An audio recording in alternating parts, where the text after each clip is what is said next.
파이낸셜 타임즈의 보도입니다. 전기차 성장 속도에 급브레이크가 걸렸다는 내용인데 팬데믹 이후에 가장 느린 증가세를 보이고 있다는 내용입니다.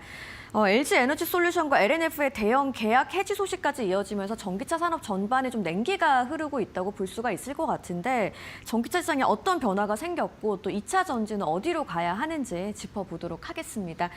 지난주를 비롯해서 연말에 2차 전지 기업들이 좀 우울한 연말을 보냈어요. 네, 그렇습니다. 뭐 하루가 멀도 하고 뭐 한 몇백억 단위가 아니고 몇 조 원 단위의 이제 계약이 해지되면서 그 전기차 업종의 가장 최종적인 최종적인 고객에서 납품을 할 수 있는 이제 LG 에너솔 셀 기업이라죠. LG 에너솔루션과 LNF는 셀 기업은 아니지만 이제 양극재를 갖다가 이제 공급하는 기업이기 때문에 또 중요한 어떤 밸류체인에 있습니다. 그래서 LG 에너솔루션이 연달아 이제 그 계약 해지를 발표했는데 포드가 제가 코너에서 한번 설명드리고 심지어 포드가 사실은 이제 전기차에 대해서 이제 엄청나게 투자를 갖다가 처리하거나 축소하면다는 얘기를 하자마자 그 다음날 이제 LG 에너솔루션과 포드의 계약 해지가 나왔었습니다.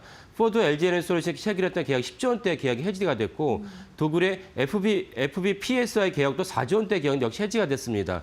여기 LNF로 그 지난주에 이제 23년도에 체결한 테슬라는 전기차의 이제 왕자인데도 불구하고 결국 이제 계약을 체결했던 계약을 축소할 수밖에 없었다. 그만큼 전기차 전체가 안 좋다는 걸 알 수가 있었는데 LNF가 테슬라 계약을 체결해서 4조 원대 양극재 계약이 해지가 됐습니다. 970만 원으로 4조 원대 970만 원으로 이제 줄어들었으니까 일종의 휴지 조각에 불과해졌다라는 점을 알 수가 있고 이 때문에 사실은 투자자들은 큰 타격을 입고 이것도 주가에 반영이 됐다라고 볼 수가 있겠습니다.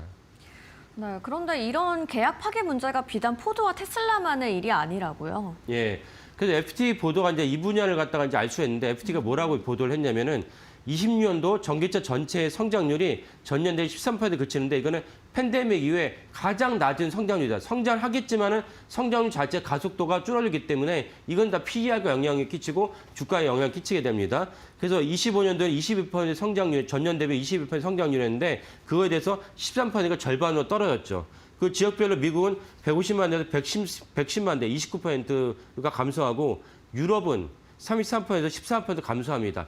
미국이 원래 IRA가 없어지니까 그 정도 감소가 예정됐지만 유럽 역시 33%에서 13% 감소하고 중국 시장만이 8% 증가를 하지만 이거 역시 중국 시장 역시 증가폭 자체가 둔화됐다. 3대 시장이 모두 다 둔화되니까 이 전기차의 그 한파는 지구촌 전체에 불확실한 영향이다라고 볼 수가 있겠습니다.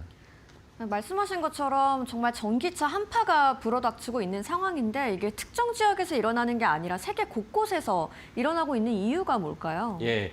가장 큰 거는 이제 결국 정부 정책의 어떤 변화 때문입니다. 일단 바이든 정부가 끝나면서 IRA가 없어지면서 미국에서 한파가 불어닥쳤고 유럽은 왜 그러냐? 유럽은 사실은 그 얼마 전에 제가 말씀드리겠지만 내연기관차의 신차 판매를 갖다 금지했던 법안을 완화하기로 했습니다. 그럼 결국 무엇이냐? 내연기관차를 갖다가 선택하는 소비자들이 많아질 수밖에 없습니다. 이것이 있습니다. 여기에 또 다른 중요한 것이 무엇이냐?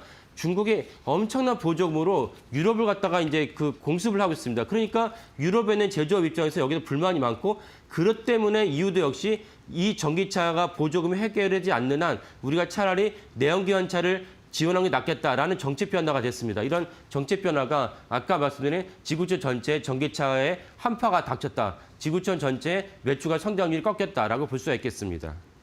네, 정책이 크게 좀 변화를 미치고 있는 상황인데 당연히 좀 주가에도 반영이 되겠군요. 예, 그렇죠. 이런 거는 다 주가에 반영되는 게 때문에 우리가 주식시장을 눈여겨봐야 되는데 한 달간 수익률을 본다면은 LG 에너솔루션은 마이너스 13%, 삼성 SDI는 마이너스 11%, 역시 SK이노베이션 역시 마이너스 11% 정도의 그 마이너스를 기록했습니다. 이런 것들이니까 아까 말씀 포드, 테슬라 한 개별 기업만의 문제가 아니라 전기차 업종 전체, 지구촌 전체가 사실 전기차를 꺼려하고 있고 이 한파는 오래 갈 것이다라는 것을 알 수가 있겠습니다. 그렇다면 또 궁금해지는 게 2차 전지가 좀 나아갈 방향을 새롭게 좀 알아봐야 할 때일까요? 예, 맞습니다. 그래서 2차 전지가 이런 식으로 한파를 겪게 되니까 새로운 어떤 업종 변화를 겪어야 되는데 가장 유력한 대안은 ESS입니다. ESS는 사실은 AI가 촉발시킨 전기에 대한 엄청난 수요를 갖다가 일시적으로 해결할 수 있는 유일한 대안입니다. 원자력이 있지 않냐? 원자력은 빨리 지어야 30년입니다. 그럼 그때까지 전기 공급을 어떻게 하겠습니까? 당장 AI 데이터 센터를 돌려야 되니까요. 그래서 ESS라고 한다면 우리가 배터리를 거의 운동장 규모, 잠시 운동장 규모로 갖다가 AI 데이터 센터 옆에다 갖다 놓는다 이렇게 이해하시면 되겠습니다. 그럼 그때 ESS를 갖다가 실질적으로 실현할 수 있는 것이 아까 말씀드린 LG 에너지 솔루션의 삼성 S사의 배터리 셀입니다. 이걸 갖다 공급하면 그나마 사실 AI 데이터 센터를 가동시킬 수 있고 ESS가 그 3사 배터리 셀 3사의 유일한 대안이라고 볼 수가 있겠습니다. 이 점을 중요시 여기게 되고 그다음에 투자자들 입장에서는 이제는 사실은 더 이상 배터리 셀에 대해서 이제 연연하기보다는 다른 방식으로 배터리 셀 3사에 대한 그 전망을 봐야 되고 그리고 반도체가 너무나도 중요하고 반도체 주가가 치솟고 있으니까 반도체 자체도 이제는 여러분들이 셀 3사에 투자하시는 셀의 생태에 투자하시는 투자자 입장에서는 이제는 반도체도 한번 중요하게 눈여겨보시면서 투자자의 선택지로 올려놔야 된다라는 걸 말씀드리겠습니다. 네, 전기차 시장의 속도는 늦어졌지만 또 에너지 전환 자체가 멈춘 건 아닙니다.